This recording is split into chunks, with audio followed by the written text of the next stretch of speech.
Hello प्यारे बच्चों, कैसे हैं आप? उम्मीद है आप स्वस्थ होंगे। तो आज एक सामान्य हिंदी जो कि वर्तमान समय के कंपटीशन में एक अनिवार्य विषय बन चुका है। जैसे यूपी ट्रिपल एससी का कोई भी एग्जाम, आपका टेट से रिलेटेड, सुपर टेट से रिलेटेड, या बीआई एंट्रेंस हो, या यूपीएसआई हो, कांस्टेबल हो, सी सेट हो, सभी जगह जो है आपका हिंदी को एक अनिवार्य सब्जेक्ट बना दिया गया है। तो आज हम सामान्य हिंदी क्लास 1 और अध्याय 1 भाषा, लिपि और व्याकरण पर चर्चा करने वाले हैं। प्यारे बच्चों, अगर आपको ये वीडियो पसंद आती है तो आप इसको सब्सक्राइब करें, लाइक करें और ज्यादा से ज्यादा शेयर करें।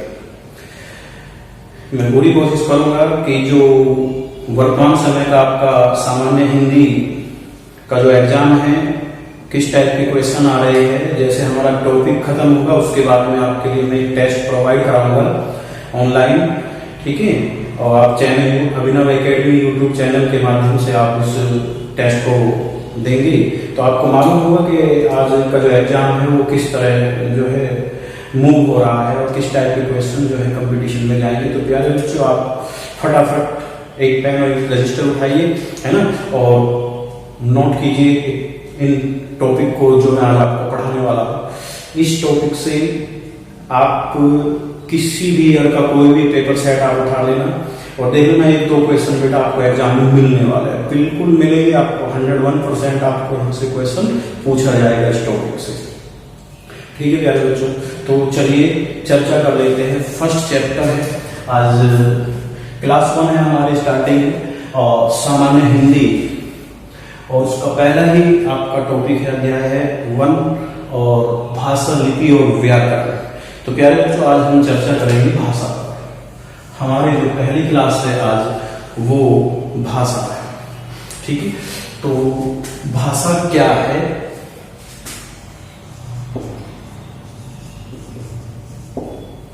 भाषा क्या है और ये कहां से आई है और ये कैसे बनी है हिंदी में, ठीक है प्यारे बच्चों।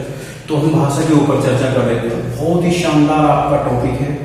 यहां से कई बार ये क्वेश्चन पूछा गया है कि भाषा शब्द की उत्पत्ति किस शब्द से हुई है, ठीक है। तो भाषा शब्द की उत्पत्ति संस्कृत धातु भाष हलंत के साथ है, ये वाला किससे? संस्कृत धातु भाष से हुई है।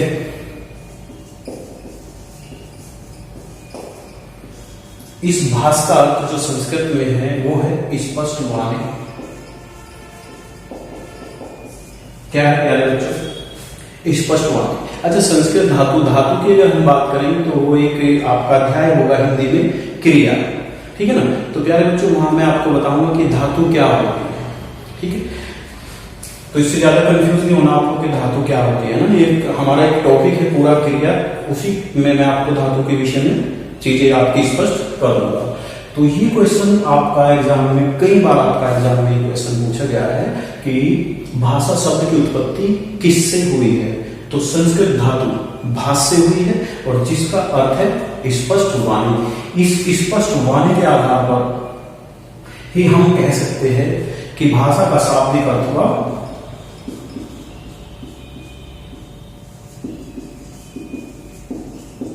शाब्दिक अर्थ हुआ वार्ता करना।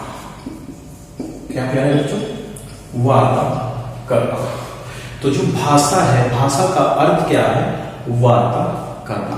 और भाषा का अर्थ क्या है? स्पष्ट वाणी, ठीक है प्यारे बच्चों। यहां से पॉइंट आपका क्लियर होगा। कई बार आपके जहां पर भी हिंदी टॉपिक पूछा जाता है, उसके क्वेश्चन आते हैं किसी भी एग्जाम में, तो यहां से आपका क्वेश्चन जो है कई बार आपका परीक्षा में पूछा गया है। तो भाषा क्या है? भाषा संस्कृत धातु भाष से इसकी उत्पत्ति हुई है, जिसका अर्थ है स्पष्ट वाणी। तो इसी आधार पर, इस भाष के आधार पर हम कह सकते हैं कि भाषा शब्द की उत्पत्ति किससे हुई है? भाष धातु से हुई है और जिसका अर्थ है स्पष्ट वाणी। और इसी के आधार पर भाषा का हमने जो अर्थ निकाला है वो है वार्ता करना। वार्ता मतलब बातचीत करना, ठीक है। तो यही से इसकी आप परिभाषा बना सकते हो प्यारे बच्चों, भाषा की परिभाषा। भाषा की परिभाषा क्या होगी? भाषा की परिभाषा क्या कि वह भाषा वह साधन है जिसमें कम से कम दो व्यक्ति एक दूसरे से बातें करते हैं। अर्थात भाषा मनुष्यों के आचारों, विचारों, भावों को आदान प्रदान करने का एक साधन है या माध्यम है। ठीक है प्यारे बच्चों, मैं फिर रिपीट करता हूं, भाषा व्यक्तियों के आचारों, विचारों को आदान प्रदान करने का एक माध्यम है या एक साधन है। तो ये आपकी इसकी परिभाषा। देखिए प्यारे बच्चों, विश्व में बहुत सारी भाषाएं बोली जाती है, हर देश की अपनी एक भाषा होती है।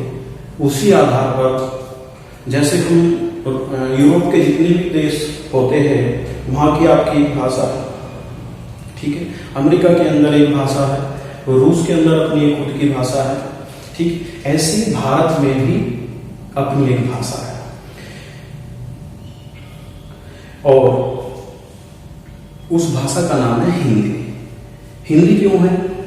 क्योंकि किसी भी देश के बहुसंख्यक जनसंख्या जिस भाषा को बोलती या समझती है वो उस देश की भाषा कहलाती है। ठीक है प्यारे बच्चों, तो यही रीजन है कि भारतवर्ष के अंदर लगभग 60 करोड़ लोग से ज्यादा, 60 करोड़ लोग लगभग हिंदी को बोलते और समझते हैं। तो यही कारण है कि भारत की भाषा हिंदी है, रूस की रूसो है आपकी। ठीक है। और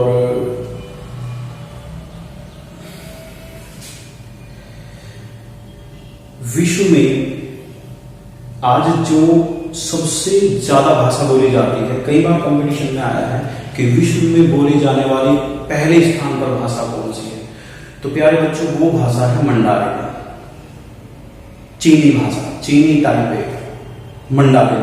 इसको कोई मंदारिन भी लिख देता है और कोई मंडारिन भी लिख देता है, कहीं पर चीनी ताइपे भी इसको लिखा गया है। ठीक है। तो विश्व में पहले स्थान पर है आपकी मंडारिन, मंदारिन भी कह सकते हैं इसको। ठीक है प्यारे बच्चों। दूसरे नंबर पर आपकी इंग्लिश बोली जाती है, अंग्रेजी बोली जाती है, और तीसरे स्थान पर हमारी हिंदी का स्थान है। तो वर्ल्ड में कई बार ये क्वेश्चन पूछा गया है कि विश्व में हिंदी का बोलने पर कौन सा स्थान है। ठीक है। तो हमारा तीसरा स्थान है। ठीक है प्यारे बच्चों। तो आज हम बात कर रहे हैं भाषा टॉपिक के ऊपर। ठीक है प्यारे बच्चों। अभी इसी आधार पर जब हमारा देश आजाद हुआ तो 14 नए राज्यों का उदय हुआ था और 14 ही भाषाएं बनाई गई थी। सबसे पहले भाषा के आधार पर जो गठित होने वाला राज्य था 1 अक्टूबर 1953 को, वो आंध्र प्रदेश था, जिसकी भाषा तेलुगु बनी थी। ठीक है। लेकिन वर्तमान समय में भारतीय संविधान, कॉन्स्टिट्यूशन जो है आपका भारतीय संविधान है ना, उसकी अनुसूची 8वीं के आधार पर हमने 22 भाषाओं का प्रावधान रखा है। मेरे प्यारे बच्चों, बुरा मत मानना, लेकिन मुझे नहीं, आज तक कोई ऐसा स्टूडेंट नहीं मिला जिसको मैंने पूछा है कि वे 22 भाषाएं कौन कौन सी हैं। और कई बार इसमें से कंपटीशन में भी आ चुका है कि इनमें से भारतीय संविधान के अनुसार कौन सी 22 भाषाओं में निहित है या कौन सी 22 भाषाओं में निहित नहीं है। तो ये बहुत ही अच्छा क्वेश्चन है और इस क्वेश्चन में बच्चे प्रॉब्लम में आ जाते हैं। तो प्यारे बच्चों, ये 22 भाषा आपकी तैयार होनी चाहिए कि कौन सी ये 22 भाषाएं है। बड़े शर्म की बात होती है हमारे लिए कि हम अपने देश की जो 22 भाषाएं है उनको नहीं जान पाते। 100 में से कोई एक बंदा भी मुझे आज तक नहीं मिला। देखो कितना रिजल्ट डाउन है इसका, कि जो 22 भाषाओं को मुझे बता सकता है। मेरे 10 ईयर का एक्सपीरियंस है हिंदी को पढ़ाने का, लेकिन मुझे अब तक कोई बच्चा नहीं मिला है। ठीक है। तो प्यारे बच्चों, इस पे जब भी क्वेश्चन बनता है वो प्रॉब्लम लेके आता है, आपको इन्हीं प्रॉब्लम से बाहर निकलना है। ठीक है। तो मैं उस 22 भाषाओं के विषय में आपको बता देता हूँ, नोट कर लेना। तो ये हमारी जो 22 भाषाएं है 8वीं अनुसूची के अनुसार, जिनको भारतीय संविधान, इंडियन कॉन्स्टिट्यूशन में जो है मान्यता दी हुई है। हिंदी, फिर उर्दू है दूसरे नंबर पर, तीसरी संस्कृत है, चौथी पंजाबी, 5वीं मराठी, 6ठी उड़िया, 7वीं गुजराती, 8वीं असमिया, 9वीं तमिल और 10वीं तेलुगु। 11वीं सिंधी, 12वीं कन्नड़ और 13वें नंबर पर है आपकी बंगला और 14वें पर है मणिपुरी और 15वें पर है कोंकणी। 16वें नंबर पर बेटा आपकी है नेपाली, 17वें पर है मलयालम और 18 पर है कश्मीरी और 19वीं पर है बोडो और 20 पर है डोगरी, 21 पर है मैथिली और 22वें नंबर पर है आपकी संथाली। तो ये 22 भाषाओं का प्रावधान भारतीय संविधान की अनुसूची 8वीं में मान्यता प्राप्त। यहाँ से कई बार आपके क्वेश्चन पूछे गए कि भारतीय संविधान के अनुसार कितनी भाषाओं को भारत में मान्यता दी गई है। 22 भाषाओं को किस अनुसूची में दी गई है? 8वीं में। तो ये प्यारे बच्चों कौन कौन सी है ये आपकी तैयार होनी चाहिए, ये आपके याद होनी चाहिए। ठीक है प्यारे बच्चों, तो अब आगे बढ़ते हैं।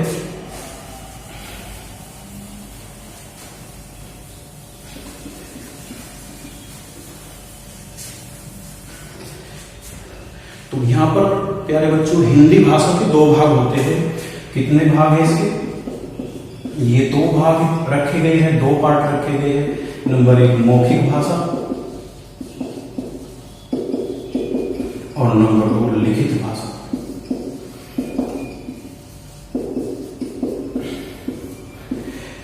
नंबर 1 है मौखिक भाषा और नंबर 2 है लिखित भाषा। अच्छा, मौखिक भाषा क्या होती है? जैसे हम और आप लोग जो है आपस में एक दूसरे से चर्चा करते हैं, बात करते हैं। लिखित क्या है? जैसे मैं आपको बोल रहा हूं और आप उस चीजों को लिख रहे हो, रिटेन कर रहे हो उनका, है ना।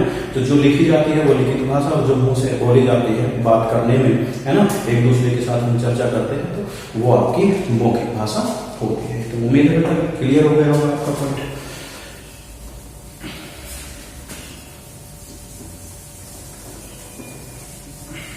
तो यहां से आपका क्वेश्चन जो है हर हाल में प्यारे बच्चों लगने वाला है। ठीक है, अभी हमारा एक टॉपिक बनता है, इनसे क्वेश्चन बनता है राष्ट्रभाषा क्या है। बहुत ही इंपॉर्टेंट पॉइंट है। और दूसरा पॉइंट हमारा होने वाला है राजभाषा क्या है।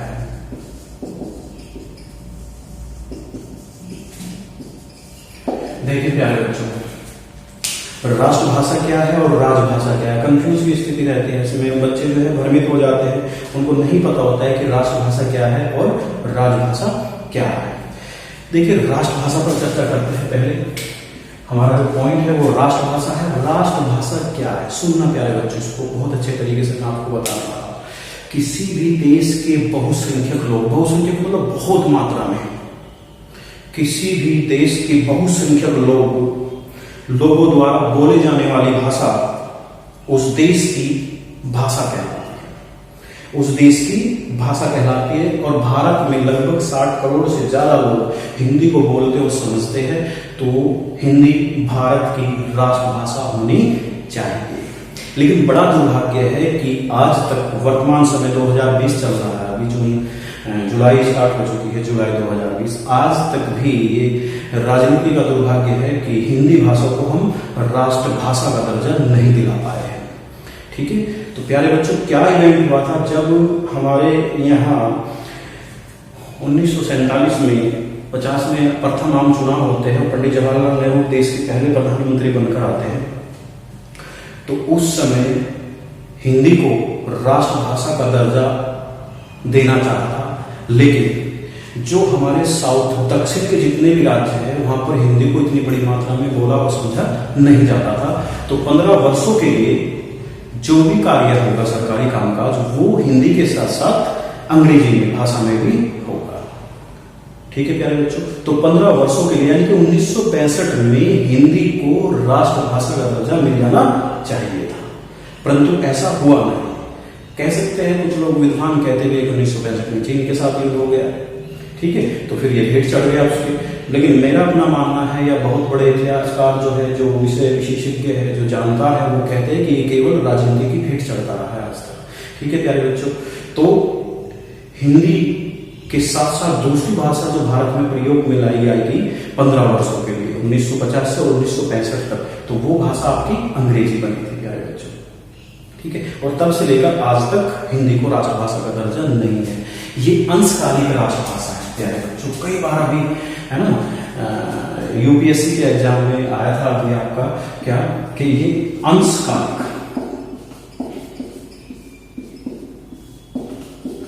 रूप से राष्ट्रभाषा है, ये पूर्णकालिक होनी चाहिए, पूर्णकालिक नहीं। कैसे है? ये अंशकालिक रूप से हमारी राष्ट्रभाषा है, पूर्णकालिक हमारी राष्ट्रभाषा नहीं है। ठीक है प्यारे बच्चों, तो इस क्वेश्चन में आपको कंफ्यूज नहीं होना है। राष्ट्रभाषा कैसी है हमारे यहाँ पर? हिंदी राष्ट्रभाषा है या नहीं, आपको क्लियर हो गया होगा। हिंदी राष्ट्रभाषा पूर्णकालिक नहीं बल्कि अंशकालिक है। ठीक है प्यारे बच्चों, अब चर्चा कर लेते हैं राजभाषा पर। तो ये राष्ट्रभाषा थी आपका पॉइंट क्लियर हुआ होगा। कई बार परीक्षा में यहाँ से क्वेश्चन आपका लगता है, तो ये इंपॉर्टेंट पॉइंट है, मोस्ट इंपॉर्टेंट, बहुत ज्यादा सुपर ये आपका पॉइंट है कि राजभाषा क्या है। यहां से प्यारे बच्चों 99.99% आपका क्वेश्चन आता रहा है आपके एग्जाम में। तो इस टॉपिक को जो है आपको अच्छे से क्लियर करना है। राजभाषा क्या है? तो राजभाषा क्या है बच्चों? देखिए क्या है, सरकारी कामकाज की भाषा। तो प्यारे बच्चों क्या है, तो बस आपको इतना बताना है कि राजभाषा क्या है। राजभाषा है आपकी सरकारी कामकाज की भाषा। क्या है? सरकारी कामकाज की भाषा। ठीक है प्यारे बच्चों, है ना। अर्थात भारतीय संविधान जिस भाषा को सरकारी कामकाज में प्रयोग करने के लिए स्वीकृति देता है वो भाषा राजभाषा कहलाती है। ठीक है, तो क्या हुआ, भारतीय संविधान की बहुत इंपॉर्टेंट पॉइंट है, भारतीय संविधान कॉन्स्टिट्यूशन, जिसको धारा भी कह सकते हैं आपको, भारतीय संविधान के अनुच्छेद, यानी कि इसको धारा भी कह सकते हैं, अनुच्छेद, आर्टिकल जिसको कहते हैं, 343 फर्स्ट। ये important point, most important point. ठीक है, भारतीय संविधान के अनुच्छेद 343 फर्स्ट। देखिए प्यारे बच्चों, अध्याय कौन सा है? पहला ही है, तो अध्याय 1 रहेगा आपका। बस ध्यान रखना है, इस टॉपिक को आप जोड़ कर रखिए। हिंदी भाषा पहले अध्याय में है हिंदी के आपके, तो अध्याय आपका 1 ही रहने वाला है। ठीक है ना। और भाग आपका कौन सा है कॉन्स्टिट्यूशन का, संविधान का? 17। प्रावधान कहां से कहां तक है इसका? ये जो प्रावधान है अनुच्छेद 343 फर्स्ट से प्यारे बच्चों 351 तक का प्रावधान है इसका, हिंदी का प्रावधान। हिंदी कहां से कहां तक है? 343 फर्स्ट से 351 तक। कई बार क्वेश्चन पूछा गया है कि भारतीय संविधान के अनुसार हिंदी भाषा का प्रावधान कहां से कहां तक है, तो 343 फर्स्ट से 351 तक में ये नीति है। तो भारतीय संविधान के अनुच्छेद 343 फर्स्ट अध्याय में कहा है कि भाषा पहले ही चैप्टर में पढ़ती है, तो पहले ही अध्याय में है, तो अध्याय 1 और भाग 17। यहाँ इन दोनों में कंफ्यूज हो जाते हैं, अध्याय 17 कर देते हैं और भाग 1 कर देते हैं। तो ध्यान रखना प्यारे बच्चों, क्योंकि हम सबसे पहला टॉपिक पढ़ रहे हैं, पहला अध्याय पढ़ रहे हैं 1, तो अध्याय हमारा 1 ही रहने वाला है। और भाग 17 है, प्रावधान आपका 343 फर्स्ट से 351 तक में इसका रखा गया है। 14 सितंबर 1949 को हिंदी को राजभाषा का दर्जा दिया गया।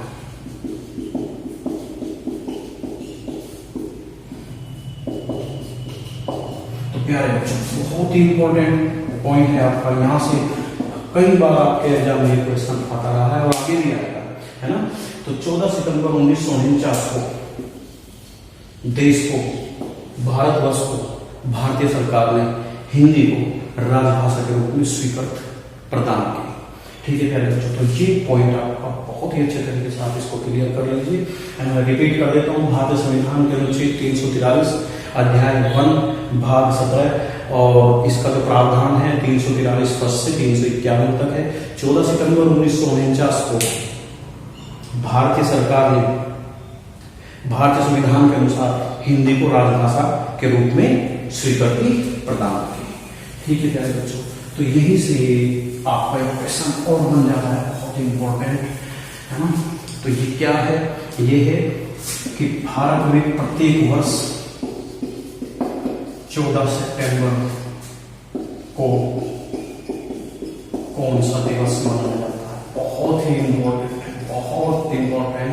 ठीक है प्यारे बच्चों, 14 सितंबर को कौन सा दिवस, ये क्वेश्चन कई बार आपकी परीक्षा में पूछा गया है ना। प्रत्येक वर्ष 14 सितंबर को कौन सा दिवस मनाया जाता है। देखिए 14 सितंबर को हमको मिला, यानी कि राष्ट्र को मिला, है ना। तो यहीं से आप लोग जोड़ देंगे राष्ट्रीय हिंदी दिवस। ठीक है प्यारे बच्चों, राष्ट्रीय हिंदी दिवस। तो प्रत्येक वर्ष 14 सितंबर 1949 को राष्ट्रीय हिंदी दिवस को मनाने की स्वीकृति जो है भारतीय सरकार ने दी थी। अभी यहाँ पे दूसरा क्वेश्चन, इन दोनों क्वेश्चन में बच्चे कंफ्यूज हो जाते हैं। प्रत्येक वर्ष 10 जनवरी को कौन सा दिवस मनाया जाता है।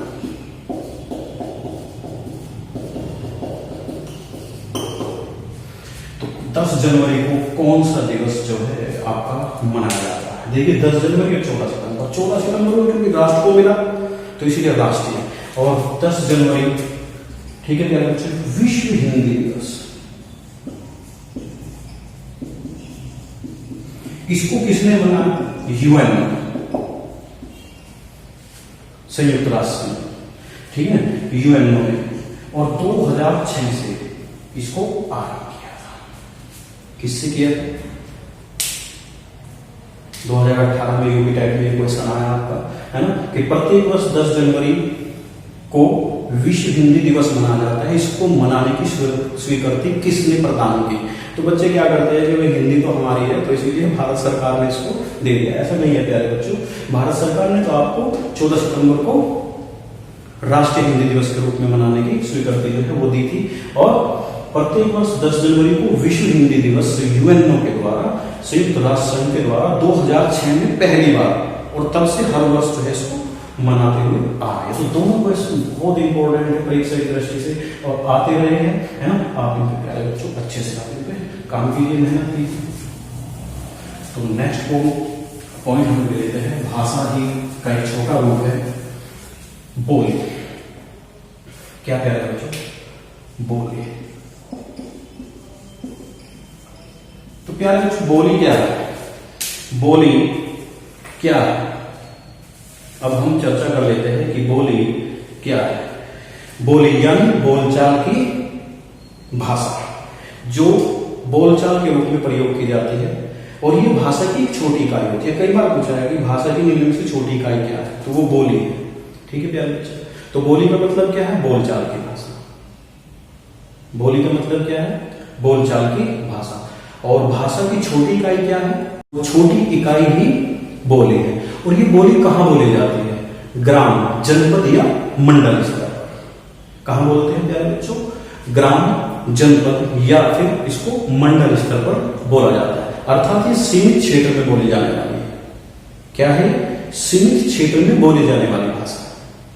और भाषा क्या है, व्यापक स्तर पर बोली जाने वाली भाषा है, पढ़े लिखे लोग जिसको बोलते हैं। और बोली को कौन बोलते हैं, देहात के लोग जो है, देहाती भाषा भी आप इसको कह सकते हैं। तो देहात में सीमित क्षेत्र में ग्राम या मंडल या जनपद स्तर पर इसको बोला जाता है। ठीक है प्यारे बच्चों, ये थी आपकी बोली। देखिए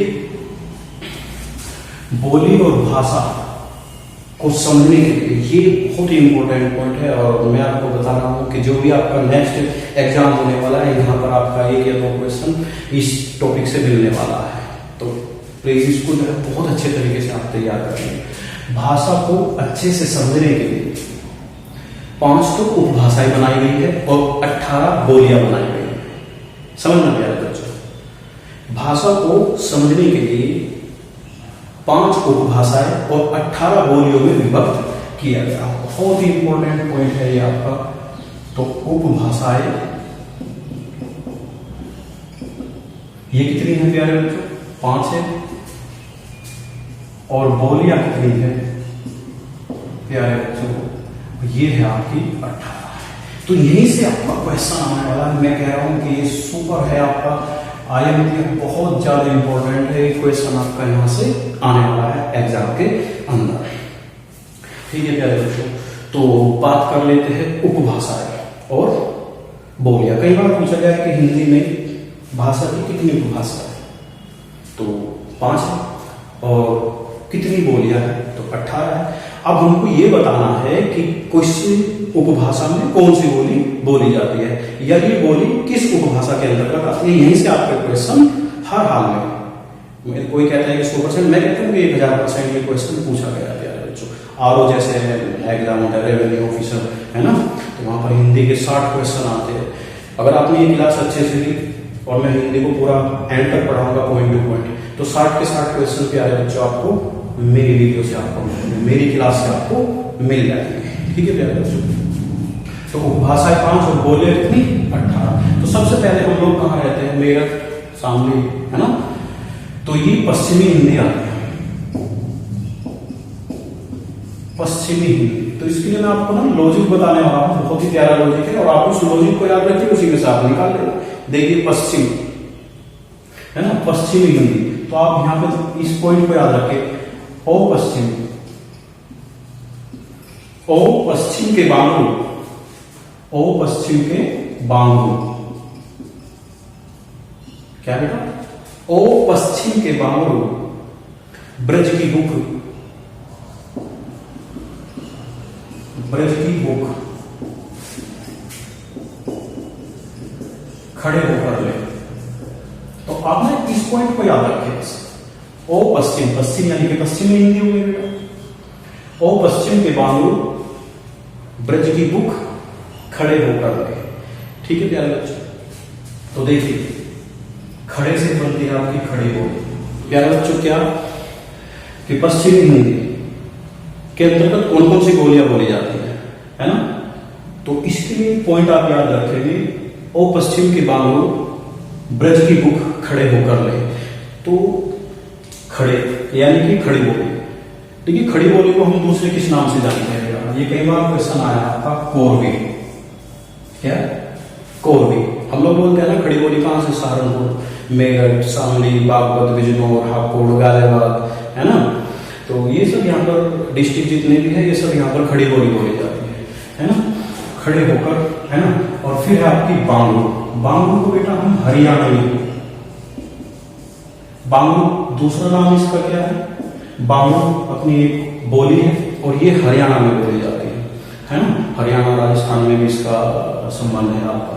तो बांगरू भाषा को हम हरियाणवी के नाम से भी जानते हैं। ठीक है, तो थोड़ा सा आगे बढ़ देते हैं, मथुरा और आगरा में चलते हैं, तो ब्रज भाषा हो जाती है प्यारे बच्चों। कौन सी हो जाती है? ब्रज भाषा हो जाती है। कौन सी हो जाती है प्यारे बच्चों? ये हो जाती है आपकी ब्रज भाषा, है ना। और फिर बुंदेलखंड यूनिवर्सिटी, बुंदेलखंड है ना, तो ये बुंदेली हो जाती है सर। और कैसे? कन्नौज, डिम्पल यादव यहां से जो है आपकी पीएम बनी थी, कन्नौज। कन्नौज गंगा यमुना के बीच का 2 आग क्षेत्र, उपजाऊ भूमि, जिसको लेकर हिस्ट्री में बहुत बड़े बड़े युद्ध हुए हैं। तो कितनी बात बोली है प्यारे बच्चों? यहाँ पर 5 है। क्या? ओ पश्चिम के बांगरू, ब्रज की बुक, खड़े होकर ले। तो खड़े से खड़ी बोली। बांगरू, इसको हम हरियाणवी भी कहते हैं। इसका दूसरा नाम क्या है बेटा?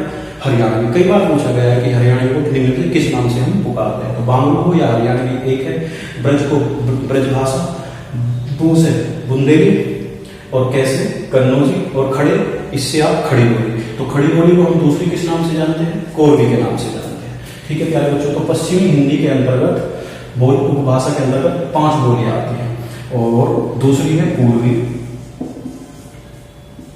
हिंदी, है ना। तो पूर्वी हिंदी, क्या?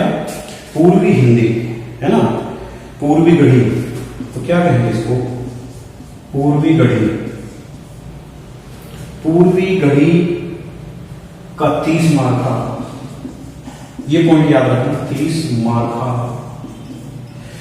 तो पूर्वी से बेटा पूर्वी हो गई, पूर्वी गढ़ी का 30 मार्का। अब बगल में, अब किसमें है? बगल में। तो ये क्या है? पूर्वी, पूर्वी गढ़ी। देखो गढ़ी और 30 को जोड़ दो बेटा, ये हो जाता है आपका छत्तीसगढ़। क्या हो जाएगा? ये आपका छत्तीसगढ़, है ना। 30 और गढ़ी से गढ़ ले, है ना। तो ये छत्तीसगढ़ हो गया है यार बच्चों, है ना। छत्तीसगढ़ हो गया है आपका, है ना। और अब से आपका अवधि हो गया है। क्या हो गया है? अवधि। अवध इसका पहला नाम होता था, आपने सुना होगा सुजाउद्दौला नवाब, है ना। और बगल को बोलते हैं बघेली, बघेल राजपूत, राजा करण सिंह, तो बघेली, ये क्या है प्यारे बच्चों? बघेली। देखिए कहीं ऐसे पूछा जाता है कि अवधी बोली निम्न में से किस उपभाषा के अंतर्गत आती है, या पूछ लेगा कि पश्चिमी हिंदी के अंतर्गत निम्न में से कौन सी बोली बोली जाती है। ये क्वेश्चन आपको कंफर्म है प्यारे बच्चों, बस थोड़ा सा इस पे आप सेंस बना के रखें, इन लॉजिक को आप ध्यान रखें, है ना। पूर्वी हिंदी को मैंने क्या कहा? पूर्वी गढ़ी का 30 मार्का अब बगल में है, तो पूर्वी में के अंतर्गत यानी कि 30 गढ़ी, यानी कि इससे हमने छत्तीसगढ़ बनाया, अब से अवधि बनाया और बगल से बघेली बनाया, तो 3 आपकी बोली पूर्वी के अंतर्गत आती है। ठीक है प्यारे बच्चों, है ना। तो पश्चिमी हिंदी के अंतर्गत आप याद रखिए, ओ पश्चिम के बांगरू ब्रज की बुक खड़े होकर ले, आप इससे निकाल लीजिए 5 बोली। और पूर्वी हिंदी से पूर्वी गढ़ी का 30 मार्क का अब बगल में है, तो 3 यहां से आपकी निकल गई है बच्चों। ठीक है, तो 2 हो चुकी है आपकी, 3 होने वाली है।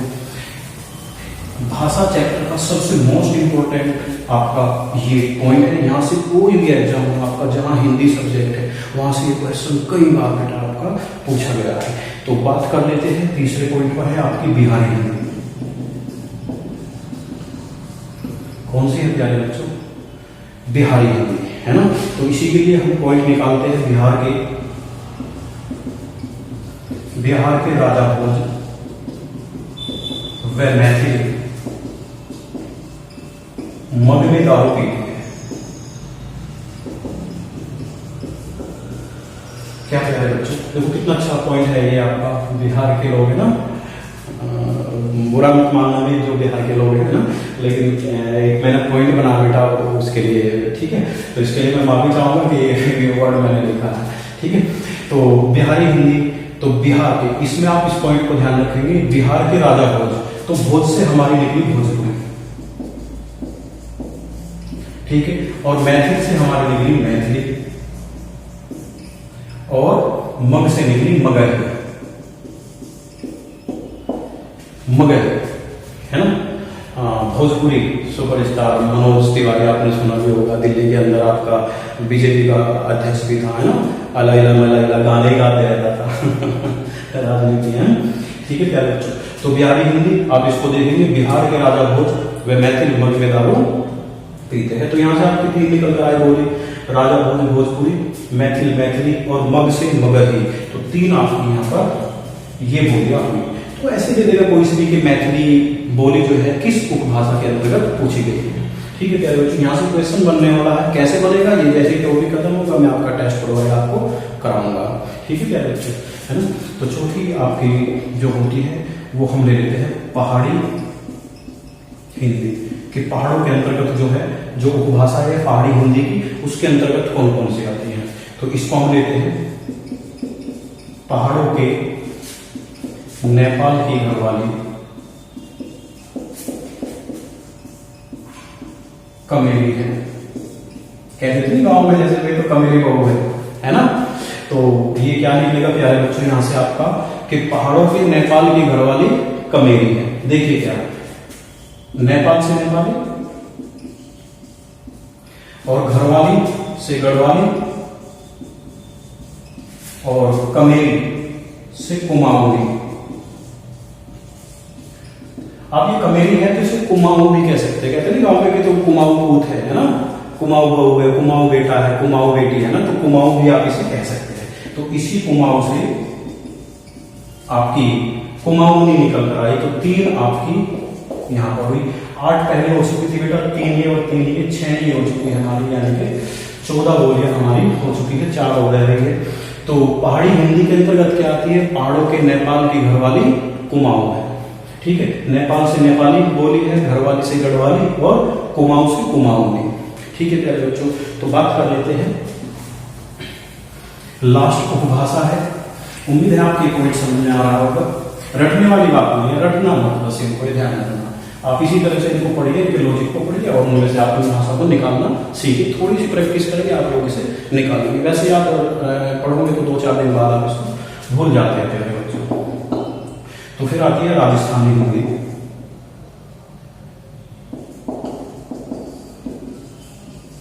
तो राजस्थानी हिंदी क्या कहती है प्यारे बच्चों? तो राजस्थान में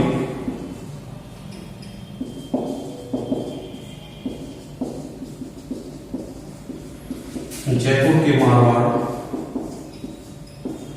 माल मेवा खाते हैं। तो यहां पर हमारा क्या पॉइंट है? राजस्थानी हिंदी। राजस्थान में जयपुर के मारवाड़ माल मेवा खाते हैं। तो जयपुर से निकला प्यारे बच्चों जयपुरी, मारवाड़ से निकला मारवाड़ी,